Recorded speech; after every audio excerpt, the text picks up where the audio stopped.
नमस्कार, मी प्राध्यापक डॉक्टर सतीश कदम, गाळीव इतिहासमध्ये आपले स्वागत आहे. आजचा आपला विषय आहे आपल्या दरबारात सरस्वतीची पूजा मांडणारा आदिलशहा. विषय आपल्याला निश्चित वेगळा वाटेल. तत्पूर्वी ज्यांनी आपल्या गाळीव इतिहास किंवा डॉक्टर सतीश कदम चॅनलला सबस्क्राईब केलं नसेल ते बटन दाबा आणि सबस्क्राईब करा, लाईक करा आणि शेअर करायला विसरू नका. तर त्यानुसार आदिलशहा आणि सरस्वती हे विरोधाभास या ठिकाणी आपल्याला निश्चित वाटेल. मात्र तशा प्रकारची या ठिकाणची असणारी ही वेगळी कथा, वेगळ्या अशा प्रकारचं ऐतिहासिक सत्य या ठिकाणी आपल्या समोर मांडतोय. तर हे मांडत असताना आदिलशहा म्हटल्यानंतर आपल्या समोर येतं लगेचच विजापूर. 1490 ते 1686 अशी सलग 300 वर्ष या विजापूरच्या गादीवर 9 आदिलशहाने त्या ठिकाणी राज्यकारभार केला. आदिल या शब्दाचा अर्थ होतो न्यायी वृत्तीनं काम करणारा. तर त्यानुसार इथं युसुफ आदिलशहा या घराण्याचा संस्थापक आहे आणि याच युसुफ आदिलशहाची एक पत्नी जी बुबूजी खानम ती हिंदू आहे आणि कदाचित त्याचमुळं या 80 ते 90% हिंदू जनतेवर एक मुस्लिम राजा म्हणून राज्यकारभार करताना त्यांनी त्या गोष्टी सोपी गेलेत आणि त्यामुळं मोगलांच्या मानानं उत्तरेकडील इतर शासनांच्या मानानं दक्षिणेतली जी काही राज्यकर्ते होते काही प्रमाणात सेक्युलर होते असं आपल्याला या ठिकाणी म्हणावं लागेल. आणि त्याच्यानुसार हा जो काही आज आपण पाहणार आहोत जो सरस्वतीची पूजा करतोय तर त्याचं नाव आहे इब्राहिम आदिलशहा दुसरा. म्हणजे एकूण 90 मध्ये हा 6व्या क्रमांकाला तिथं सत्तेवर आला. 6वा आदिलशहा म्हणून सुद्धा याच्याकडे आपण पाहूया. तर इब्राहिम आदिलशहा दुसरा ज्याची कारकीर्द 1580 ते 1627 अशी सलग 47 वर्षे त्या ठिकाणी राहिलेली आहे. आदी आदिलशहा आणि चांद बीबी यांचा हा दत्तक पुत्र. जी चांद बीबी आपल्याला माहित आहे नगरच्या निजामशहाची अतिशय कर्तृत्वान अशा प्रकारची मुलगी, जिनं त्या दक्षिण भारतामध्ये स्वतंत्रपणे एक स्त्री असून सुद्धा गादीवर त्या ठिकाणी निजामशाही चालवली. याचा हा मुलगा म्हणजे दत्तक जरी असला तरी त्याचा मुलगा आहे. त्यामुळं लहानपणीचे बाळकडू या चांद बीबीकडून छान अशा प्रकारच्या इब्राहिम आदिलशहाला त्या ठिकाणी मिळाले आणि त्यामुळेच त्यानं आपलं जे शिक्षण असेल ते दख्खनी, कन्नड आणि मराठी अशी तिन्ही भाषेतून त्या ठिकाणी घेतलं. आणि तो ज्यावेळेस गादीवर आला त्याचं वय होतं फक्त 9 वर्षाचं. तर कारभार करत असतानाच अतिशय वेगळ्या अशा प्रकारचा कारभार करण्याचा त्यानं त्या ठिकाणी प्रयत्न केला आणि त्यानंतर 1586 साली त्याचा जो विवाह आहे कुली कुतुब शहाची मुलगी म्हणजे हैदराबादचा असणारा कुली कुतुब शाह त्याची जी मुलगी होती मलिक जहा उर्फ चांद सुलताना हिच्या सोबत त्या ठिकाणी झाला. आणि या विवाहाचं वैशिष्ट्य म्हणजेच हा विवाह नळदुर्गच्या किल्ल्यामध्ये त्या ठिकाणी घडून आणलेला आहे.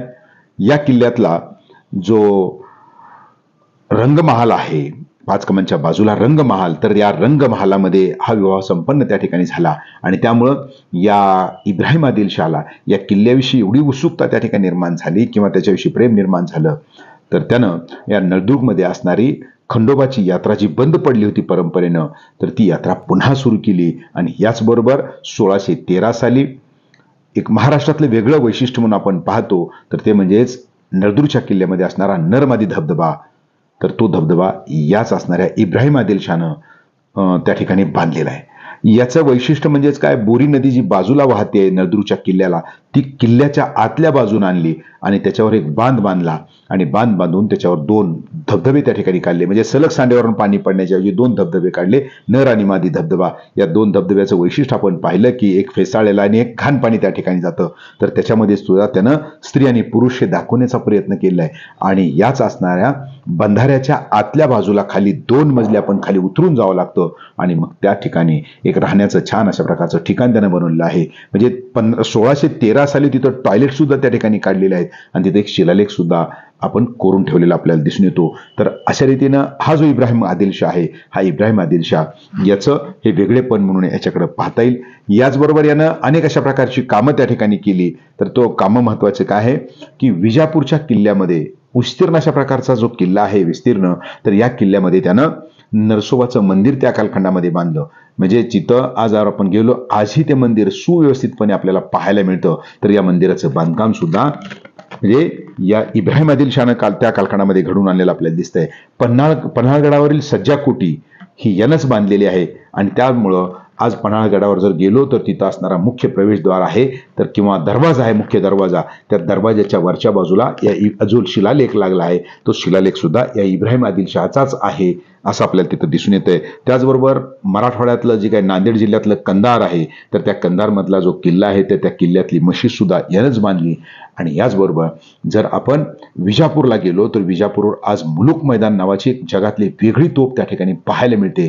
तर याच्या खालचा जो बुरुज आहे ज्याला आपण सर्जा बुरुज म्हटलं तर फतेह बुरुज आहे किंवा त्याला वेगवेगळ्या प्रकारची नावं आहेत, तर हा बुरुज सुद्धा या इब्राहिम आदिलशहानं त्या कालखंडामध्ये बांधून काढला. इब्राहिम आदिलशहाचं सर्वात महत्वाचं वैशिष्ट्य जे आपल्याला इथं पाहायला सुरुवात केली होती की अंतू पंडित हा त्याचा सल्लागार आहे. याला संगीताची लहानपणापासूनच या इब्राहिम आदिलशहाला आवड आणि त्यामुळं संगीतावर वेगवेगळ्या प्रकारची रचना करावी, जगातल्या वेगवेगळ्या लोकांना त्यानं तिथं आमंत्रित केलं आणि आमंत्रित करून संगीताच्या मैफिल झडायला लागल्या. आता हे मैफिल झडत असतानाच त्याच्याकरता इथं व्यवस्थितपणा वाटत नाही आपल्या राज्यकारभाराच्या ठिकाणी आणि म्हणून त्यानं विजापूरच्या बाजूला स्वतंत्र अशा प्रकारच्या नवीन शहराची निर्मिती केली. तर त्या शहराचं नाव होतं नवरसपूर. नवनिर्मितीचा आनंद काय असतो हा त्याला त्या ठिकाणी त्याची जाणीव होती आणि म्हणून त्यानं सर्व काही जी काही ठिकाणं असतील, मोजमाप असेल, ध्वजझेंडा असेल किंवा सर्वांना त्यानं 9 अशा प्रकारची, नवरस अशा प्रकारची नावं त्या ठिकाणी दिली. आणि महत्वाचं याच्यातलं वैशिष्ट्य म्हणजेच काय की तिथं संगीताकरता स्वतंत्र अशा प्रकारचं दालन तयार केलं मोठं आणि त्यामुळं या दरबारामध्ये जगातले अनेक अशा प्रकारचे संगीतकार त्या ठिकाणी हजेरी लावायला लागले.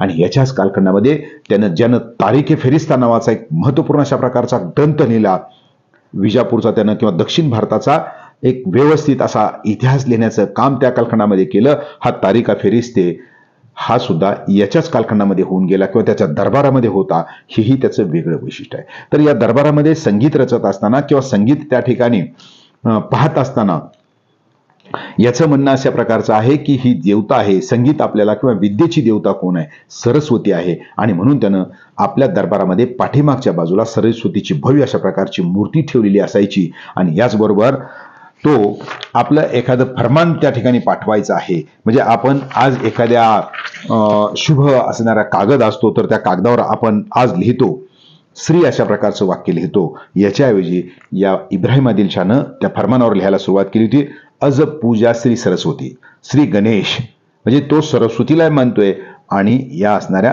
गणेशाला सुद्धा तो मानतोय. आणि एवढा तो हिंदूमय त्या ठिकाणी झालेला होता की त्यानं स्वतःला जगद्गुरू नावाची पदवी लावली होती. आणि म्हणून त्याचा जो उल्लेख इतिहासामध्ये आपल्याला सापडतोय जगद्गुरू इब्राहिम आदिलशहा अशा प्रकारचा त्याचा उल्लेख त्या ठिकाणी केला जातो. तर त्यामुळं यानं स्वतः अशा प्रकारची कविता सुद्धा रचल्या किंवा संगीताचा एवढा प्रेम आहे, जवळपास 59 अशा प्रकारच्या त्यानं स्वतःच्या रचना त्या ठिकाणी रचलेल्या आहेत किंवा कविता. आज आपल्याला त्या किताबे नवरस नावाच्या पुस्तकामध्ये त्याचं भाषांतर त्या ठिकाणी पाहायला मिळतं. म्हणजे स्वतंत्र अशा प्रकारची त्याला एवढी आवड आहे की तो या हिंदू धर्माकडे पूर्णपणे आकर्षित झालेला आपल्याला आढळून येतो. याच्याच बरोबर अनेक अशा प्रकारची जी मंदिरं होतं त्याला त्यानं दानपत्र दिलेलं आहे. आणि याच्यासोबतच ज्यावेळेस त्याच्या पुढे खटला उभा राहिला होता, कराड तालुक्यातलं मसूर नावाचं जे गाव आहे तर त्या मसूर मधले नेहमी इथं असणारे जगदाळे आणि त्यांच्यावर होणारी वारंवार आक्रमणं, या जगदाळे जे नरसोजी जगदाळे आहेत आणि त्याच्याच विरोधात बाबूजी याकूत नावाचा आणखी एक माणूस तिथं उभा राहिला आणि मसूरच्या गादीवर तो आपला हक्क सांगायला लागला. त्यामुळं हा खटला नरसोजी जगदाळे वर्सेस किंवा विरुद्ध बाबाजी याकूत झाला. यांच्यामधली भांडणं विजापूर दरबारामध्ये त्या ठिकाणी गेली आणि दरबारामध्ये गेल्यानंतर वास्तविक पाहता यानं बाबूजी याकूतची कुणी तर दुसरं असं तर बाजू घेतली असती, मात्र यानं हा खटला थेट धर्मपीठाकडे पाठवला. आणि त्या कालखंडातलं दक्षिण भारतातलं धर्मपीठ होतं पैठण. या पैठणमध्ये हा वर्षभर खटला चालला आणि वर्षभर खटला चालल्यानंतर याचा जो निकाल होता तो नरसोजी जगदाळ्याच्या बाजूने लागला. साहजिकच आहे की तू खोटी साक्ष दिली, खोटा अशा प्रकारचा खटला उभा केला आणि म्हणून इब्राहिम आदिलशहानं बाबू याकूतला कडक अशा प्रकारची शिक्षा त्या ठिकाणी केलेली आहे. म्हणजे याच्यावरनं त्याचं धर्मनिरपेक्ष अशा प्रकारचं धोरण त्या ठिकाणी दिसतंय. आणि हे करत असतानाच त्यानं म्हणजे सरस्वती पूजन असेल किंवा बाकी राम कृष्ण सर्व या असणाऱ्या या देवदेवतांचं त्याचं पूजन ही मोठ्या प्रमाणात त्या ठिकाणी केलं. याचा अर्थ असा अजिबात होत नाहीये की त्यानं हिंदू धर्म स्वीकारण्याचा किंवा हिंदूचं लालून चालून करण्याचा अजिबात प्रयत्न केलाय. याच्यासोबतच तो आपल्या धर्माचं छान अशा प्रकारचं तो पालन करतोय. आपली नमाज असेल, आपली प्रार्थना असेल, याच्यामध्ये त्यानं कुठं खंड पडला नाही.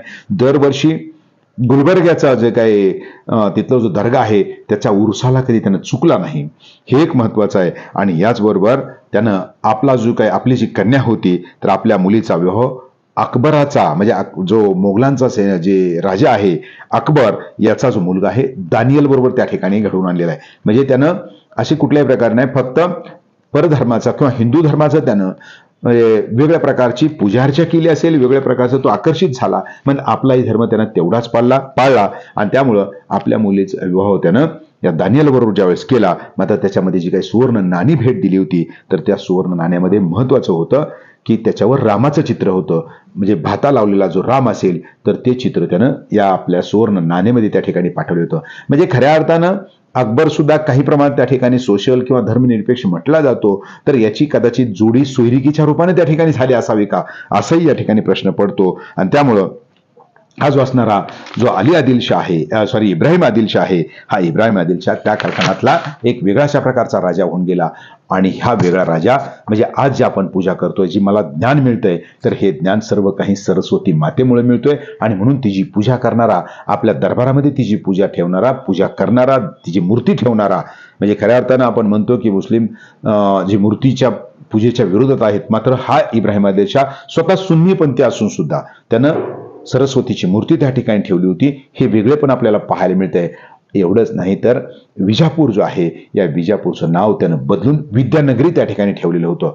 म्हणजे या घटनेवरून आपल्याला असं म्हणता येईल की हा जो असणारा आदिलशाह आहे, इब्राहिम आदिलशाह, या कालखंडामध्ये एक वेगळ्या अशा प्रकारचा आदिलशाह होऊन गेला किंवा मुस्लिम राज्यकर्ता होऊन गेला, ज्यानं हिंदू आणि मुस्लिम या दोघांना समान पातळीवर तोलण्याचं काम त्या ठिकाणी केलं, समान अशा प्रकारच्या तराजूमध्ये तोलण्याचं काम केलं. आणि म्हणूनच कदाचित ही जी आदिलशाही होती, आदिलशाही त्या कालखंडामध्ये छान अशा प्रकारची पुढेही टिकून राहिलेली आपल्याला दिसते, दिसून येते. तर अशा रीतीनं इब्राहिम आदिलशाहच्या रूपानं आदिलशाहचा एक वेगळा इतिहास आपण या ठिकाणी पाहिला. हा व्हिडिओ आपल्याला कसा वाटला निश्चितच कमेंटमध्ये त्या ठिकाणी सांगा. आवडल्यास निश्चितच शेअर करा आणि लाईक करा. पुन्हा एकदा धन्यवाद.